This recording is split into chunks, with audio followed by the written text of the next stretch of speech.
Hi, this is Brendan Davis from Bedrock Games and the Bedrock blog, and I'm here with Lady Chow Fung, Kenny, and Adam to talk about Opium and the Kung Fu Master. This is a 1984 film directed by Tong Kai. It stars T. Lung, who plays Lung Quan, or Master T, one of the 10 Tigers of Canton.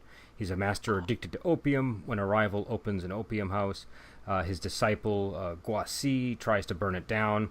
But because of his heavy opium addiction, he's unable to defeat his rival, which results in several tragedies that forces him to overcome his addiction and train himself into condition for a final confrontation. So, I don't know, I guess we'll just start out with what everybody thought about the movie. What do you guys think? I enjoyed the movie. I really like T Long's depiction of going cold turkey. He did a very convincing job. Yeah, it made me think, oh God, this is what people have to go through when they're going through withdrawal symptoms and stuff like that. But I also really like T Long is great. Like he has this very like forceful presence on screen. Like I don't know. It reminded me a bit of Delightful Forest a bit in the way how he seemed to have like superhuman strength in the way he moves and the way he fights. But yeah, I enjoyed the movie. Like the plot's nothing to write home about. Like it's very straightforward. But I thought the fights were great. The acting was great, and I guess they're a bit ham-fisted with the theme of don't do.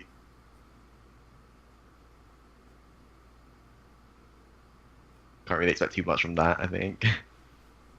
I also liked the movie. I thought T. Long did an excellent job portraying someone addicted to opium. I thought the movie, the plot obviously is just a general normal plot, but it kind of reminded me of a after-school special from when I was a kid with the message of don't do drugs. But it was a really good story.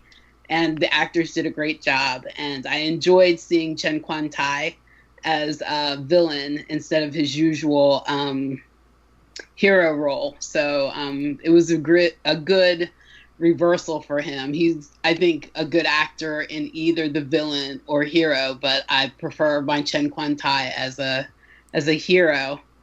But it was a really good movie with really good fight scenes. It's funny you say that it was interesting seeing him as a villain because Chen Kuan-Tai to me my thing I always think I was him in Human Lantern. So for me he is like I see him in a villain role. I'm like, oh cool, it's Chen Kuan-Tai in another villain role. I love seeing him play villains. But yeah, it's getting the movie overall. It is a really cliche afternoon school special plot with kung fu scenes added to it to an extent, but it's really well done. I mean, it is within like the very beginning of the movie with the first action sequence with them chasing the burglars and stuff. I was like, wow, it was just very exciting fight choreography. I was just really into the movie from the beginning. It's a case of you could take any cliche plot you want, and if you do it really well, it doesn't matter that it's a cliche.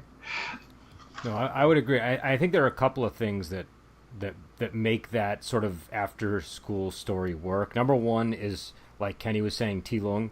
You have him, and there are scenes where he has to just like a switch sort of step right into melodrama. Do you know what I mean? Like back to back, there'll be like two scenes this person dies, then that person dies. The music swells, and he has to act it out. And if it were a lesser actor, it might not be effective. Also, the history, there's a lot of times the things that make the after school specials not work is that they're kind of like lying to you. Do you know what I mean? They're not based on the reality of drug use. They're based on if you smoke pot once, you'll die. Like really extreme worst case scenario type stuff. But this is all based on real stuff. The figure that he's playing purportedly died while training because of heavy opium use. So it's not it's a little bit more connected to reality, I think. And then also, like you said, the kung fu, the fact that you have all these great fight scenes intermixed in there is what really sort of carries the movie forward. But I don't know what I guess because I think the fight scenes in this were especially good. What were people's favorite fight sequences? the end for me, definitely. The end fight scene was great. Like it takes a lot of skill in choreography to sort of make a multi-person fight not seem like forced and like ridiculous, because sometimes like in loads of martial arts movies you always have the people dancing in the background in the peripheral, not doing anything, waving their weapons around, like acting menacing, right? But in the end fight scene of this movie where when the shield guys charge out, and it's 3 versus 1. It didn't feel like there was much of that, people just posing around type of thing. Everyone's felt like they were actually doing something in the fight. I think that deserves a mention, because it's not often that you get to see that in a martial arts movie. I think my Oh, go ahead, dear. I think my favorite is the first time that Chen Kuan-Tai and Ti Lung face off against each other. You can clearly see that they're both masters, and you really don't know which way it's going to go. But, obviously Ti Lung has to get the best of Chen Kuan-Tai, because we're only right in the middle of the movie. So, but, I mean, their fight scenes are really good. They're good actors. Bouncing off of each other, and their moves are so seamless with each other. You can tell that they've been doing it for a while at this point. Yeah. Oh, go ahead. They have charisma together. Their screen presence balances off of each other. Yeah, I definitely agree with the charisma thing, because I noticed that a lot in the final confrontation when they're just marching to go to the fight together, separately but to the same destination. The way that they're carrying themselves was so believable. Like, I particularly noticed it with Chen Kuan-Tai, but I think it was good seeing these sort of these two great actors at the pinnacle of their abilities. What other any other fight scenes people? I really like the whole sequence at the beginning with the robbers, with the guards chasing them, trying to trap them in the alleys, the rooftops, and then you get the face off with the robbers versus Guo, and then of course Master T shows up there. I mean, that whole sequence really got me into the movie. I was like, oh, okay. I was just on board for a great movie at that point. I thought that was very well done overall.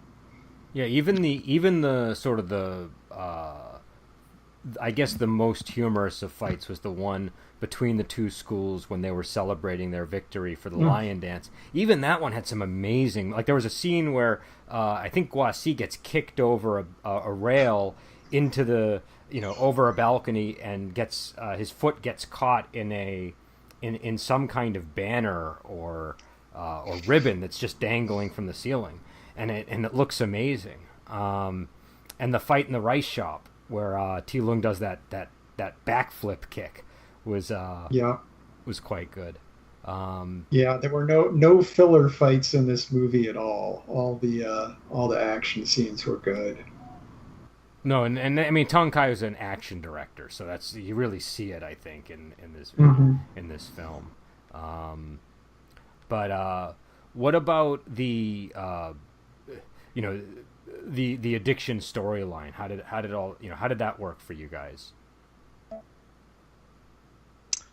I mean, it's opium is a very touchy subject, I think, for the Chinese, and it was literally a drug that ruined the country for a short while. So, maybe people can't understand why it was such a bad thing, but this movie highlights it perfectly. I mean, we have what was the one of the rice workers, the rice factory workers' name? Wang An. Wang An, yeah. I mean, his story I think was especially tragic. I mean, he started out, with the rest of the crew all happy and being practical jokes and not just hanging out and looking after his family and stuff, and turning into a shivering wreck who basically spends every single cent he can get in the opium house, and even forgetting, about his wife and kids, and when we see that his family committed suicide because of his neglect, that was like a particularly bad moment on thinking, how these sorts of things can escalate sometimes. Like, you wouldn't expect that guy, who casually goes in just out of curiosity because he has a spare silver tail, who'll go in for like a smoke to see what it's like, and then 2 months later, his wife's hanging from the rafters and his kids have swallowed rat poisons. It was, it's a little bit extreme, but it's definitely a very, I'd say it's a very fair reflection on the harsh realities of what opiate abuse can do. No, I go agree. ahead. I was going to say I agree with Kenny, and it's a story for today, especially what's going on now with the opioid addiction in our country. I mean, we see it. I don't know if you see it, but I see it a lot, where people, they just go and try it. And in this case nowadays, it's your doctors are prescribing you medication and you're just using it because you have to. And then it just slides into something else. And then your whole entire family's ruined in a short amount of time. And, this movie is an extreme case because we don't see here in our country where their families are killing themselves because someone's addicted. But we do have that extreme behavior, and you just can't get out of it. Even the rich and the mighty and the powerful are sliding into these addictions. So, I mean, I think it's a good contrast, but it's also a parallel to what's happening today. And I think it's a really good movie. Yeah, I mean, like I said, it's a formulaic presentation in some ways, but it is addressing you guys have mentioned, it is a drug that's a really dangerous drug. So, and on top of it, I mean, in a lot of those the more cliche ones, you kind of see it entirely focusing on one person, but you get a really good sense of the entire fabric of this community starting to unravel. I mean, he's the T. Lung's character is the head of the militia, and we see other families falling apart. We see the workers. It's like it isn't just some teenager experimenting or something. It does have a sense of the larger disaster that opium is causing going on, as well as being a personal story. So yeah, I thought it worked very well in this case. And just to connect back to what Kenny was saying, I think the Wang An character, because he's basically like the stock cross-eyed guy that you see in a lot of these, like he's sort of played as like a funny character from the beginning. It makes it that much worse when you get to the sort of the tragic end that he has, like especially as you see him deteriorating. But also the fact that he commits suicide to because the other guy, Guasi and Da basically say, they never have the courage to kill themselves, and so just to prove them wrong, he kind of he fully commits. So yeah, I thought that all of you could say like the film is heavy-handed, but again, because of the historical context, because it's like a legitimately powerful drug, and because it had this impact, I think, and because again the it's true to the life of the character whose story it is, it's effective, and I think the acting and the performances are also a big part of it. But what did you guys think of? And again, we obviously have spoiled several things, but this is the big spoiler if we haven't mentioned it already. Is his student Guasi is killed by Master Rung, which is Chen Kuan-Tai's character, and it's because he's sort of addled by the opium use and unable to protect himself during the duel. So his student steps in and tries to protect him and is killed. What were people's thoughts on that scene?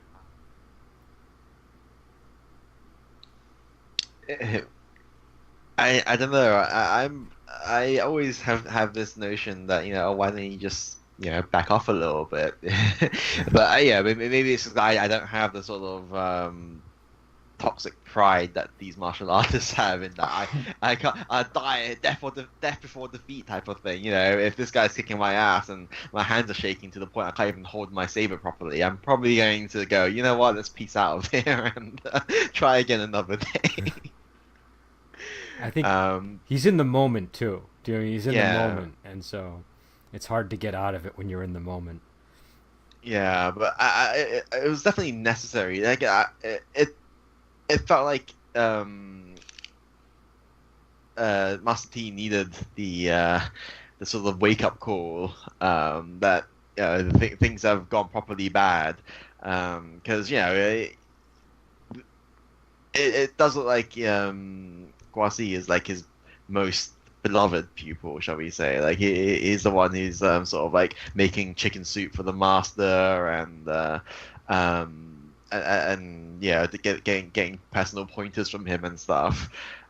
So seeing his death, I think was definitely needed for the story to progress. Otherwise, I feel like if everything turned out fine, and Guasi's dad managed to pay off the Opium House people, and things got reset back to status quo again, then the story would have gone nowhere, and everyone would have eventually become addicted and died, or whatever whatever happens to the end of opium users. It came late in the movie too. It came at like the last 20 minutes of the film, which I think ended up really making it work, because if that had happened at the start of the movie, it would have been one of these scenes where you didn't really, the guy that you're supposed to care about is killed in a dramatic fashion, but you don't really care that he died because you've only known him for 5 minutes. But they did build up the character really well, though, I think, because throughout the movie he's the most sensible one, trying to keep everything and keep the people in check, trying to stop people from causing too much trouble, and you get the nice liking for him just because he seems like a fairly decent bloke, right? And he's likable, he's virtuous, like you're saying. He's good to the master. He's dutiful, and he also has this martial arts skills, and it's sort of being portrayed as like a miniature hero thing. Like you can probably if I had to make a guess, like maybe I would have probably said that at the beginning. Gorsi might have been the person who eventually has to defeat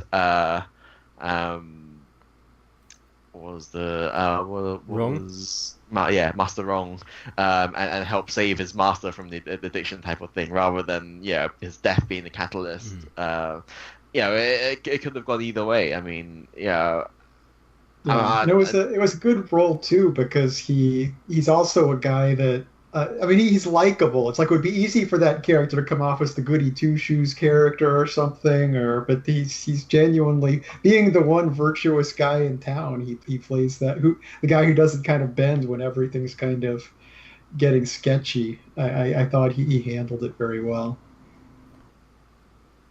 And you want his love story to work out with the sister, Mo's sister. So, I mean, there were a lot of things that made it tragic because, he is the nice guy. He wants to get the girl. You want him to get the girl because he's such a nice guy, and then he dies. So, for me, it was really tragic. I know the first time that I saw the movie, I cried a little. Yeah, it's like I've said I've said that this movie's formulaic and predictable in a lot of ways, but that was the one moment where I was like really unsure. It's like I knew in that scene he might die, but it was definitely a tense moment, and it was sad that he does get killed in that scene. Well, and I think Lady Chow Fung is definitely right about the love story, because I feel like it's at the point in the movie where you're still engaged with it, and the expectation, if it's another film, is that that's going to be kind of the focus, or at least a really important part of the movie going forward, and then it's just sort of ruined right there. Like once he's dead, that storyline's done, and so I thought that was quite effective. Oh, go ahead. Okay, to throw another spoiler out there, the love interest character, her dying, I was like, I really didn't expect. I was like, Yeah. I thought, okay, we've had the sacrifice of a character. Now we're gonna have he's gonna go through rehab and he's gonna come back and fight. And I was completely unprepared for, oh man, there's more tragedy before we get out of the dark tunnel here. Yeah, because let's talk about that. Because number one is student dies, and you get, again, it's one of these things. There are these moments where the music swells and drama happens, and that's one of them. And then when he's trying to kick the opium, Da decides that that maybe if he has a little bit of opium, he'll get his skills back enough to face off with Rung. So so the love interest, I think, what was her name? Zhao Choi. Yeah. She decides to steal some from her brother, who is in cahoots with the guys who own the opium house. Master Rung is owns sort of runs an opium house in the town, and when she's taking the opium, her brother finds her and he accidentally knocks her off a railing. She dies, and then moments later, her brother Mo Tian also is killed, and it's it's just like you just have these sort of just steady flow of tragedies. Definitely melodramatic. But it was very jarring. I would agree with that. I was not expecting her to die, especially because she falls from the second story of a house. It's not like he doesn't punch her or anything like that. She just kind of tumbles over the rail. And to be fair, they should whack her head on the corner of a table. Yeah. Though, so Yeah. it looked like it was a pretty hard fall. No, and that made it so much worse because she hits the table and she gets up and her head is bleeding, and it's it was pretty bad. But yeah, I thought that was pretty shocking too. Especially after Guasi had said, "Take care of my master for me." You don't expect her to die. She's supposed to live and take care of him through the whole ordeal, and then they all get their revenge. But no, she can't even take care of him for like a couple of days. It's basically just him and Da at the end. It's pretty sad. But what did you guys think of the training sequence though, when he was getting back into his old form? It was sort of a montage, but it was like in between other scenes in the movie. But we kept going back to Ti Lung training, doing the detox thing, getting the weights and training around the posts, and slowly sort of getting back into his fighting shape. It just looks like my gym on a regular Wednesday evening, to be honest. Yeah, a guy with some kettle weights or whatever, like barging around all over the place, swinging and swaying, and like struggling to keep out. What gym do you go to? But anyway, I thought it was a pretty sort of clever way to go about it. I mean, the most important thing was still, him going cold turkey, and not dying from the shock of that, I guess. But the actual sort of physical training stuff I thought was really cool. The only sort of thing that I thought was a bit confusing was the weights that he used around his body. They looked way too modern to me. I don't know if anyone else thought that, but because they had those little cloth pouches with the metal bars inside it, and I was thinking that's something from this century. It felt like it was. I didn't realize they were weights at first. I was like, why is he wearing a corset? What's going on there? I don't know when those kinds of weights became a thing, though. That's the only thing. Because I feel like we didn't have those back then, but I could be wrong. Yeah, because I'm thinking like if you were in that time period and you wanted to weigh your body down, you'd get some metals forged with like a hole in it or whatever, and you pass some rope through it and tie it to your waist, and but the fact that they had these like sophisticated cotton or whatever silk pouches with thin metal bars like slipped in, it was just like it felt a bit too advanced for that era. A little bit like it's a very minor nitpick, but it's just something that stood out to me from those scenes. I did like the idea that they were using weight to help him build up his strength, and they sort of did it around his core, around his legs, and he had to carry. They were, for lack of a better word, like giant kettlebells. What were those things? Were they? I think it was just like water. It was just like an earthenware jar, right? That was full of water. They were very like awkwardly shaped, and they seemed designed to make it difficult. But yeah, I thought it was a good training sequence, and I like the detoxing, like you were saying. It's sort of watching him, undergo the whole process of getting off the opium. Yeah, well, I do want to mention the training program though as well was the sort of footwork involved in the diagram that that Master Yi Zheng gives him with all the different how to go from one pole to another and like duck and dodge and weave and basically.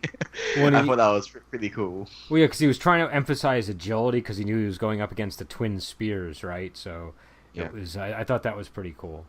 And in the final fight, I love how you kind of see, like, you realize we've been watching Ti Lung fight injured this whole time. Like, he suddenly is in peak form, and it wasn't like he was really obviously off before, except in the moments when he wavered.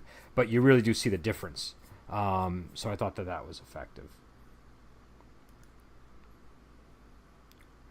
But I don't know, were there any other moments in the movie or any characters that stuck out for people?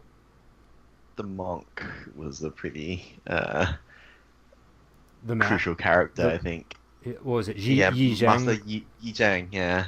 The blind monk. Like, he's a pretty cool character, You didn't think he would be that relevant, at the beginning he's introduced like a random blind monk who once a year spars with Master T after New Year's or whatever, right?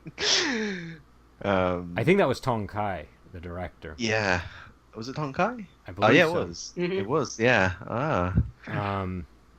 I thought he was a cool character, and I liked how when he came for his seasonal sparring, he says to him like you don't seem to have made that many gains this time. I forget the exact phrasing, but it was because a lot of the movie is sort of the slow realization that the opium is affecting his abilities as a martial artist. I guess we kind of glossed over that aspect of the film, but. It's you sort of like the scenes where, again, it's very heavy-handed, but I thought it was very effective. Where he retires to the back room with Mr. Liu, and they both do opium, and the camera shifts so that it's like above them, and something about shifting to that angle just totally changes the vibe. Like and then they play the dark music when he's indulging in the opium. I thought all that stuff was pretty effective. And I just want to say, like, I don't know how accurate the depiction of the opium taking is, because I had no idea what they were doing. They're just lying there and like prodding a flame with a metal rod most of the time. It looked like. I don't actually. Yeah. Did they actually show anybody smoke? I wanted to pay attention to that the last time I saw it, and I forgot to. But I feel like they almost didn't show people actually smoke the opium. But I could be. I can't recall anyone actually exhaling smoke at any point in this movie when I look back on it. So I think maybe they didn't, but purposely I could just omitted that. Maybe, I don't know. I mean, I could be wrong, but I remember trying to look for that at times and not seeing it. But I wasn't so devoted to the task that it's possible I missed it. You gotta get that PG-13 rating, right? You can't show anyone. Yeah, or maybe they wanted to get into a market where there was some kind of, prohibition against showing drug use on screen or something. They wanted to be shown in schools. That was their. That's what they were angling for. It's fine that one guy got his throat ripped out, but well, you can't. Kids have to learn about that somewhere.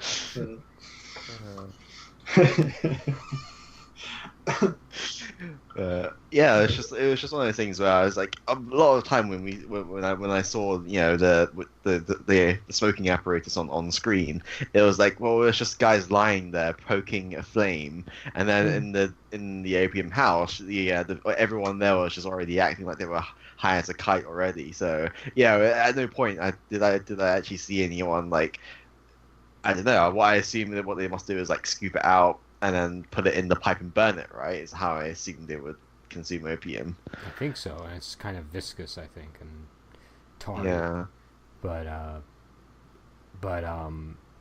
But yeah, go ahead. Let's not linger on that too much. We don't want to teach anyone on the podcast any bad habits. You know, this is the process for smoking opium. Well, I'm pretty sure. I wanted to learn more about the physical process of smoking opium from watching this movie, and I got nothing. I felt wrong. Google it. I don't think there's any risk of us persuading people to use opium.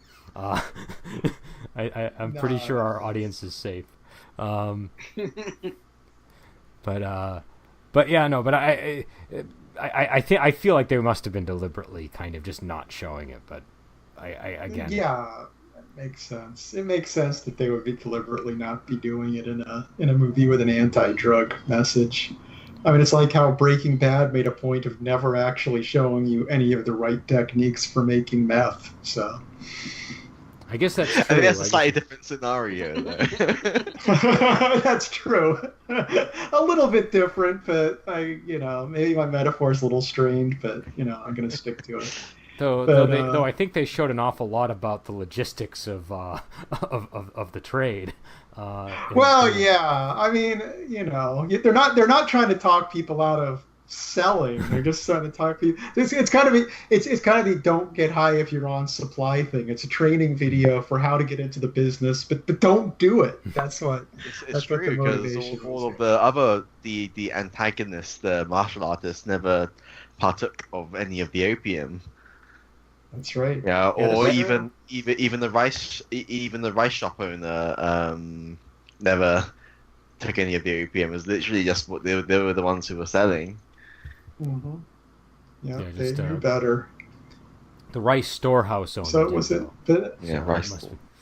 I thought the rice storehouse owner was the Liu family. So of course his father was the rice store. But the rice seller, or the person who sells rice at the rice storehouse or stores the rice at the rice storehouse, the rival family that's also been in that town. I think Motian had the rice shop. Yeah, Motian, the Mo family. Yeah, they sell rice. They sold rice, and I think Mr. Liu and his family they had the storehouse. So I think they were like wholesalers or something like. I remember there's like a structure to it. There's like different levels. It's a minor plot thing. Like was the Mo family like the ones who were growing the or producing the opium, or was Master Rong like sourcing it from somewhere? Because I think Master Rong was sourcing it. I think so. I think he partnered with Mo for his money to open the house. I think. Because I was thinking that the Mo family were growing rice, and hence why they were the rice sellers. But they had to store the rice at the rice warehouse. See, you could be right, but what I thought was going on is I thought that the storehouse is where they were buying their rice for their shop from. Right. But I could be wrong. That was my assumption. It's not because I know that he felt like he was under them somehow. Like he but I guess in both those scenarios, he's sort of because he you do need a lot of storage space if you're growing like massive fields of rice. I'm pretty sure no one watching even cares about the details of the rice storage and the rice trade. It changes the tone a little bit. The pity I have for Mo Tian, could increase or decrease. Like if this person is actually growing all the poppy, and he's producing the opium, it's a little bit more sinister than being an investor in a store that... I think they would have been buying it from the British, right? Oh yeah, I'm sure. Yeah, that's true. It was being imported a lot, wasn't it? Yeah. I don't know how much was being grown locally. Yeah, that's a good point, actually. Yeah, but But yeah, I have to ask, during the final fight scene, did Master Wong actually attempt to use the crane technique at one point, or was that just Okay, so number one, I had a note to myself that makes almost no sense, but I did say that this is a little bit like the Karate Kid 3 if Mike Barnes killed Daniel 3/4 of the way through. Like it just, there was like something about it reminding me of the Karate Kid. So I don't know, maybe they were there were a couple of moments. So I think the opium business was the little tree shop. Is that the metaphor here? Well, no. What I'm saying is, I'm wondering if maybe they were aware of the crane kick, but and granted, it was 85 and Karate Kid was 84, so I have to wonder. But I think that was a signal. I think if it was a kick, then it reminds me of that scene where he was like giving pointers to Guasia about how you should never kick someone if you're not confident it was going to land. Yeah, so,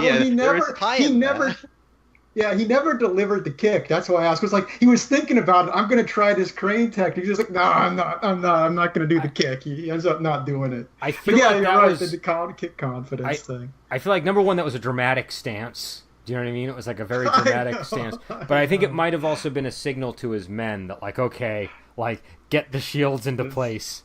I could see that also working as a signal. Because that was unmistakable. Like you can't help but see that when it happens. So, and then moments later, they do leap out with the shields. So yeah, it's funny because I feel like in a lot of wuxia movies, like if you want to deal with a skilled martial artist, what you need is a couple of guys with really big shields and just jump out. But they so rarely use that tactic. That's the.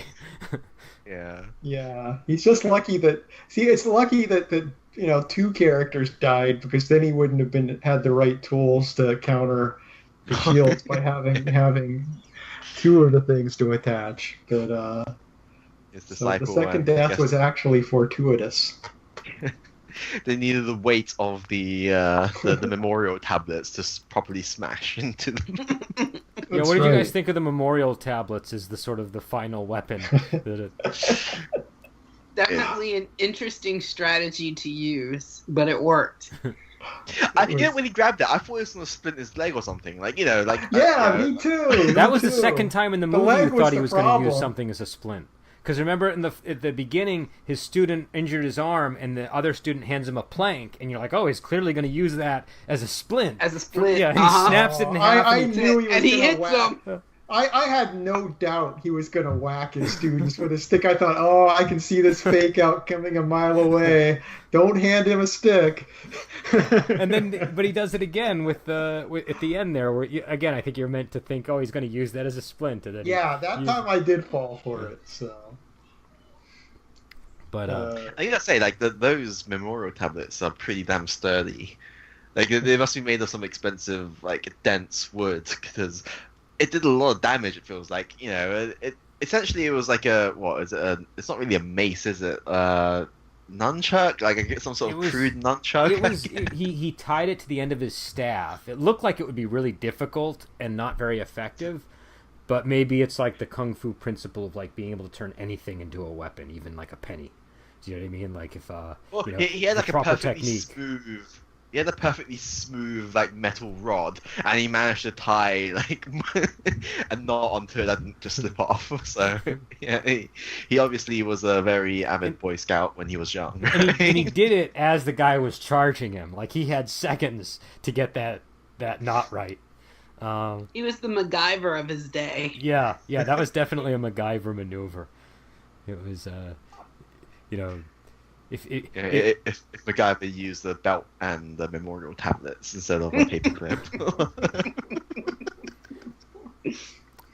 But yeah, so I don't know. But I thought, again, I think the thing that the two things that stand out about this movie is number one, sort of just the very effective use of what could be like a cliche storyline, but really, having all the right pieces in place and doing it well, and the fighting. I thought the fighting in this is just also top notch, and it has a lot of oomph to it. Do you know what I mean? It's got a lot of energy behind it.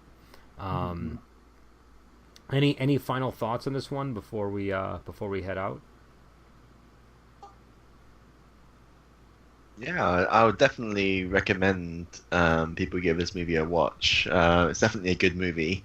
Um, yeah, we've talked about all the good parts. I don't think there were anything. But I don't think there was anything bad about the movie. The only sort of shortfall I could point to is that the plot is too simple. But yeah, sometimes a simple plot is all you need to make a movie good. So definitely give it a check. Check it out. It's on Amazon Prime. So Yeah, definitely. If you're a T Lung fan, you definitely have to see this movie. And if you're a Chen Kuan-Tai fan, go ahead and see it too. I mean, it's just a really good movie with really good characters that are well fleshed out. And it is a simple story, but sometimes simple is all you need as long as the characters and the action are really good. Yeah, I really have nothing bad to say about this movie. I just enjoyed it the whole way through. It's just good, brisk, solid movie. So yeah, I thoroughly recommend it. yeah, and just like one more thing to say is just like as far as the main message of the movie of the drugs things go, then it's not anything like Requiem for a Dream or whatever. It's not as horrifying as any of those sort of dark movies. It's despite all of the sort of melodrama and deaths and like get withdrawals and stuff like that, it's still a very light-hearted movie, I think. There is a redemptive arc in there. It's a light dark movie. It's got it's got both in equal measure. It feels like. Mm-hmm. But it ends on a lighter note. Let's just say. and I was supposed to do this at the start of the podcast, but because Lady Chow Fung wasn't here with us when we did Vampire Cleanup Department, I wanted to get your take on that movie because everybody got to hear all of us, but we didn't get to hear what your thoughts were on it. Oh, I love the movie. I thought it was a great movie. I'm usually not a vampire movie kind of person. When I first started watching it, I was like, okay, Brandon said it wasn't really scary, but it's one part is freaking me out right now, and I'm not sure I'm going to continue. But once I got past that, I was like really in love with the movie. I loved all the characters, especially the main character and his ineptness, I guess you would say. You just don't think he's going to turn or amount to anything, but he really does at the end. And I liked the special effects and how they transformed the vampires, and all that was really, really cool. I think they did a really good job. It wasn't like something I'd seen before. And I love Chin Soo-ho a lot. So this was like a really good movie to see him in. I thought he did a very good job in his role. But I loved the movie. And I loved the little surprise characters. I didn't know Lo Meng was in it until I started watching it. I was like, oh my gosh! There's a Venom! I specifically avoided saying it because I wanted you to be surprised. But I really loved the movie, and yes, I did cry again. I don't know. I think that's one. That's a pretty. I don't think there's anything to be ashamed of with that movie for crying. That had a pretty effective tear jerk ending. And I love the way that it ended and how everything came full circle for me. I just loved the movie. Yeah, we all pretty much had the same thought. I think we all liked it too, and it was definitely an easy movie to talk about. So I'm glad that you liked it, and again, if anybody wants to follow the conversation we had about it, they can just go to last week's discussion of Vampire Cleanup Department. It's like 2 episodes back at this point on the podcast, 2 or 3. And so I guess we'll be back next week. We're getting into our Brotherhood theme, right? So we're going to be doing our Brotherhood movies next. I don't have the next episode off the top of my head, unfortunately, but I know it's. I can tell you that the next movie is Heroic Ones. Yay! Oh, okay, all right, that should be an interesting one. I definitely want to get people's reaction on one part of that movie for sure. I know which part. So Yeah, you guys you'll know it when you come upon it. You'll know it right away. So we'll be back next week with the heroic ones, and then when do you have the calendar up right now, Kenny? Yep. When are we doing Last Hurrah for Chivalry? That'll be the one after heroic ones. Okay. All right. So we will be back on, and we will talk to you later.